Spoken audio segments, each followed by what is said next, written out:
This is J.M. Arlen. I'm going to be reading The Crystal Keeper's Shadow of the Grey Death. We're starting at the beginning with chapter 1 and going forward. Okay. Blue flame twirled and leaned in unseen winds within a dark chamber. Around that dark chamber was a rim of more blue color, an iris, and eyes brimming with wonder and fear, shining like liquid glass. The face around these eyes was cocooned in blue hair, hair that hung gently around a girl's cheeks, barely lower than her ears. When this girl was born, her hair had been black, like her mother's and father's, but in her hand had been placed a magic stone, a crystal, an age-old wonder from a time long forgotten, and all that she had been born as was burned away. She became a tool, a weapon, an item with no more will than the same stone that now never left her hand. And everyone around her wanted that power for themselves. But now a different hand reached out and held the blue-haired girl's face, drawing a smile across her cheeks. "I'm glad we're together again," Veronica said as she wiped blue hair out of her sister's eyes. "Me too, V," Maney said excitedly. "It gets so boring in my tower. Alea is the only girl Dad lets me talk to anymore, and all she wants to talk about is hair and clothes." "I know," he told me. Veronica's eyes dropped. "But that's why I'm here. Because you and me are going to have the best day ever." Oh God, that was terrible.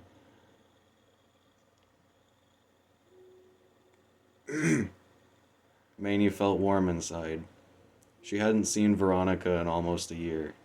Just before Maney broke her arm was the last time. Her father had decided it was best to keep them apart until things could settle back into normalcy.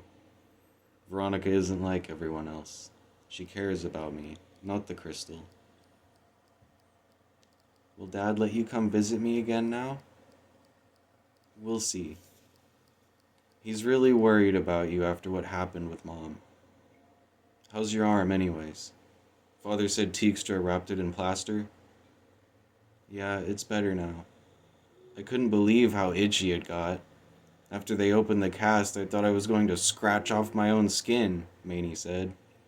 "What's going on down in the square? I saw all the kites from my tower." "It's a celebration of summer called the Gathering of First Sun's Light. They've been doing it for a few seasons now in Half Moon Landing, but this year Father invited them to Denengir. They have all sorts of cool stuff that gets brought in from across the sea." Veronica jumped back and waved her arms high in the air. "Secret artifacts with magical powers that can make a fat man skinny, a short girl tall, or even turn a woman into a man. Some of the lost artifacts are thousands of years old." Maney giggled in embarrassment. Veronica leaned down and put her face close to Maney's, whispering, "Strange and horrible creatures that could give even the bravest man nightmares." She slapped her hands against her cheeks. "Oh no!" Maney rubbed a hand down half her face, trying not to smile. Veronica dropped to her knees and held up an invisible platter, sniffing the air above it. And enough delicious food to make even Chef Longladle burst his belly, just before he took his first bite. Veronica roared like a Renjin and shot out her fingers, tickling Maney under the arms. Maney tried to resist the urge to giggle, but couldn't manage, and broke into laughter. Veronica reached up and tousled Maney's blue hair. "So how about it, little lightning bolt? Are you ready to go out there and see the world?" "Always," Maney shouted. "That's my sister." Veronica stood up and put out her hand. When Maney grabbed her fingers, Veronica bent her elbows and knees, pretending to be in pain.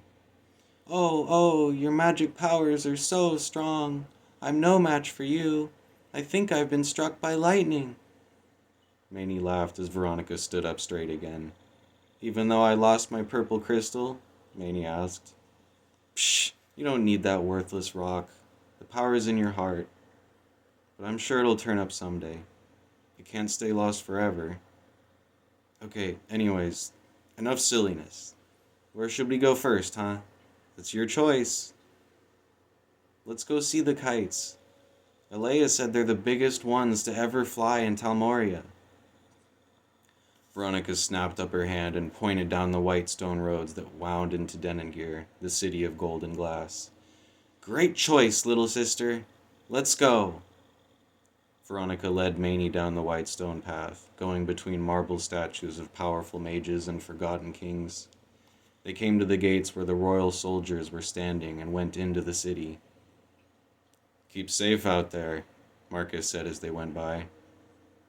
Oh, we will, Veronica twisted back and waved. I wasn't talking about you, Marcus said with a bite. You keep your sister safe, or you'll be answering to me.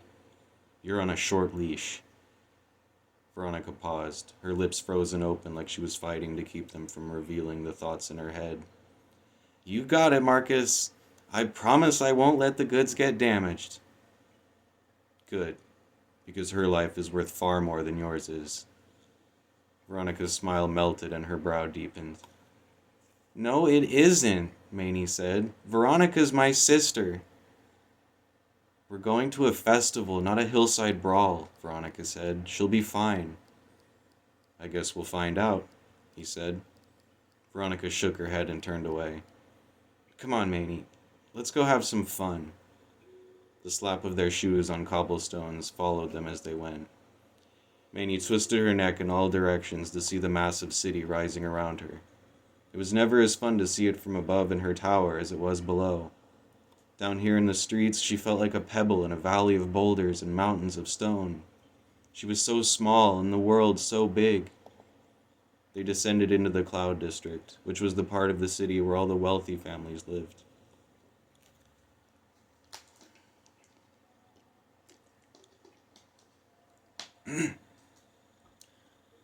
Come on, Veronica said. Let's go this way. But that leads through Copper Lanes, Maney said. Isn't it dangerous? It's a shortcut. I promise we'll be fine. I go this way all the time. Don't you trust your big sister to keep you safe? Maney sighed. If you say so. She followed Veronica down a set of long stairs. As they got closer to the bottom, the stink of garbage grew stronger. Oh, gross. Ah, the stench of freedom, V said. You get used to it after being down here for a while. Is this where you've been all this time? Maney asked. I thought you died. No one talks about you in the mansion. Well, that hurts my feelings. Yeah, I've been stuck down here with Molly and Dylan. The most exciting thing we've done all month is break into a scrap shop and steal a bunch of ancient technology no one knows how to use. We have all the gold in the world, V. Why didn't you just buy it? Where's the fun in that? Maney couldn't hide her laughter. I wish I could be like you. If Dad found out I stole something, he'd never forgive me. He's always saying, you're a princess, Maney. You have to set a good example for the city. Well, then don't let him find out, Veronica said with a laugh. I'm a princess too, remember?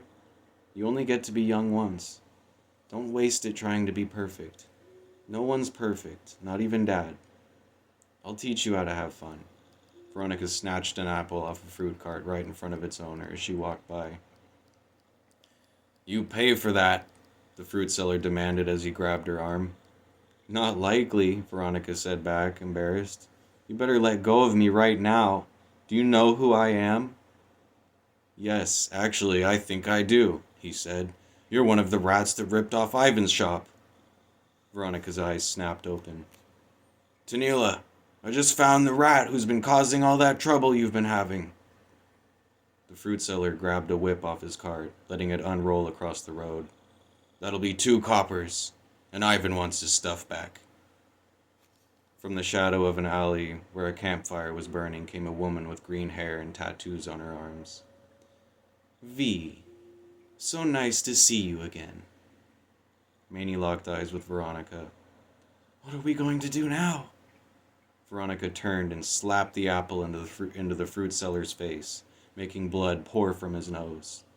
He released Veronica's arm and bent over, holding his face as he grimaced. Filthy gutter rat, you'll pay!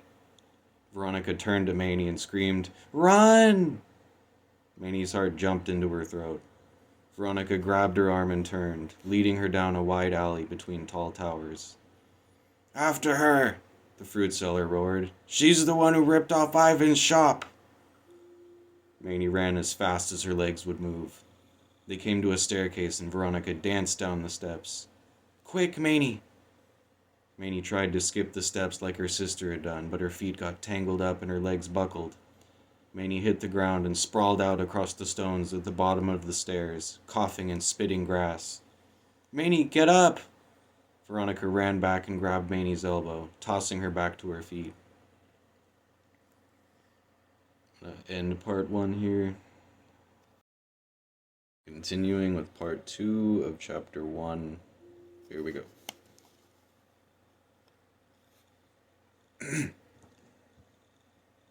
Manny tried to skip the steps like her sister had done, but her feet got tangled up and her legs buckled. Manny hit the ground and sprawled out across the stones at the bottom of the stairs, coughing and spitting grass. "Manny, get up!" Veronica ran back and grabbed Manny's elbow, tossing her back to her feet. "We know you tried to sell that scrap you stole, Veronica," Tanila accused. "The pocket men want it back." "I have no idea what you're talking about." Veronica shoved Manny down a dark alleyway. "Find us a way out. I'll hold them off." "Great," Manny complained, afraid. "Why are they so angry?" "It doesn't matter. Just go." Manny ran between tall buildings at the end of the alley and found a door. She slammed into the entrance with her shoulder and grabbed the handle, pulling back with all her strength, but it was locked. She felt panic rising up her throat, choking her. "No, no, I can't do this." "If Ivan wants his stuff back, maybe he should come get it himself," Veronica said. "Why go through all this trouble for a guy like that anyways, huh?" Tark's blonde hair was framed by a square chin. He slapped a fist against his hand as he came towards V. He was one of Darko's new hires she'd heard about in the forge. "Because Ivan pays." Tanila came around the corner and down the stairs. She slipped a knife from her ankle sheath and held it down at her side. The third to arrive was Gob, greasy black hair bouncing with each step. "How's it going back there, Maney?" Veronica called.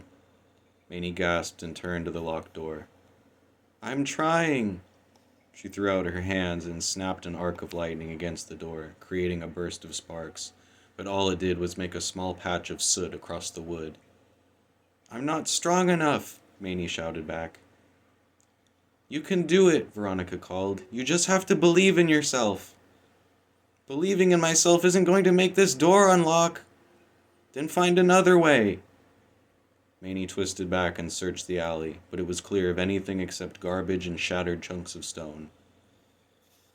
"Come on, V," Tark implored. "How about you just give us the scrap back? I'll even pay for the apple. That way we won't have to make an example out of you for all the other rats in the streets." "You know, you really ought to call us something other than rats if you want to negotiate." "What's to negotiate?" Tark laughed. "You want to barter over which one of your fingers I'm going to break first?" Maney looked up from the shadows of the tall towers and saw ropes and ladders running up the side of the building on the next level of the city. The stonework on the corners was being repaired, and a giant bucket of white bricks was hanging from the ropes, swinging in the wind. "I can use that." "Hold on, V." "Don't take another step," Veronica threatened. "Or else what?" Tanila asked, flipping green hair out of her eyes. "You'll call for Daddy. He can't hear you down here." "I'm warning you," Veronica said again. Tark looked back at his friends and laughed. He turned to V and took another step. "Or else what? What is a tiny little thing like you gonna..." A blast of wind erupted from Veronica's palms and slammed into Tark's face. He somersaulted backwards into a pile of garbage near the opposite wall, then rolled onto his shoulder and turned back to Veronica, shaking a rotten banana peel off his forehead. "Get that little shit!" Maney climbed a small ladder that was leaned against a wall to get a better view of the bucket, but she still didn't have a clear shot to the pulley the bucket was hanging from. She turned back and saw a few bricks extending out of the side of the building she could stand on. Manny pushed herself up and leaned back against the wall, shimmying along the edge of the stonework. She found more bricks and grabbed on, climbing even higher. The stonework crumbled and Manny lost her grip. She gasped and spun back, looking down at the ground far below, then up to the bucket of bricks hanging over her head. From here she could see the wooden rail the rope was hanging from. "I can do this." Tanila rushed Veronica and knocked her to the ground. She flipped V onto her stomach and pulled her arm behind her back. Veronica coughed in pain as Gob planted his boot against her neck. "Now you're gonna take us to that stash and return what you stole, or I'm gonna give you an extra joint," Tanila threatened. Veronica gritted her teeth and spat. The rage built on her face until she screamed and twisted to her side under Gob's boot. V pulled back her leg and snapped out her heel against Tanila's knee. Tanila shouted and fell, knocking Gob's boot off Veronica's neck as she came down. Veronica rolled away and got back to her feet, but Tark stepped into her path, reeking of rotten fruit. "Thought it was gonna be that easy?" Tanila grabbed Veronica's foot and yanked her leg out from under her. Veronica slammed face first into the stones below. Dazed, she leaned up and wiped blood from under her nose. Manny reached out, hanging by one hand, and shot a streak of blue lightning into the sky. The bolt snapped up and exploded against the pulley and with a loud crunch of shredded wood, making the supports tear away and fall, and the bucket of bricks went with it. At the end of the rope slack, the bucket jerked away and swung forwards, slamming into the locked door, breaking it completely off its hinges. The shock traveled up the wall and shook Manny's hand off the brick she was hanging from, and she fell, landing in a pile of rotten fruit and discarded papers below. "V, it's open!" Manny looked down the alley and saw that Veronica was surrounded. She crawled out of the garbage and ran. "You really should think about going back to your dresses and gemstones, princess," Tark growled. "The coppers don't seem to agree with you." Veronica felt the anger boiling inside. "Let go of me!" She turned back and kicked Tanila as hard as she could in the face, making the woman release her leg. She then blasted Gob with a burst of wind that made him flail back and roll down the next set of stairs. Veronica got to her feet and raised her fist to Tark. "Get out of my way!" Tark bent down on one knee and grabbed Tanila's blade off the ground. Veronica unsheathed her own. "Put it down or I'll skin you alive!" Tark rolled his lip and bared his teeth like a rabid wolf. "No, you won't!" Manny screamed. Suddenly Tark was convulsing and shaking as blue lightning webbed across his body. The knife fell from his hands and he dropped to his knees, breathing heavily. "I told you to move," Veronica said. Tark's eyes rolled back and he tipped over sideways, slapping into the stones unconscious. Veronica saw Manny at the end of the alleyway, both her hands extended. Manny wobbled from foot to foot and grabbed her forehead, reaching out for balance. "Great job, Manny," Veronica shouted.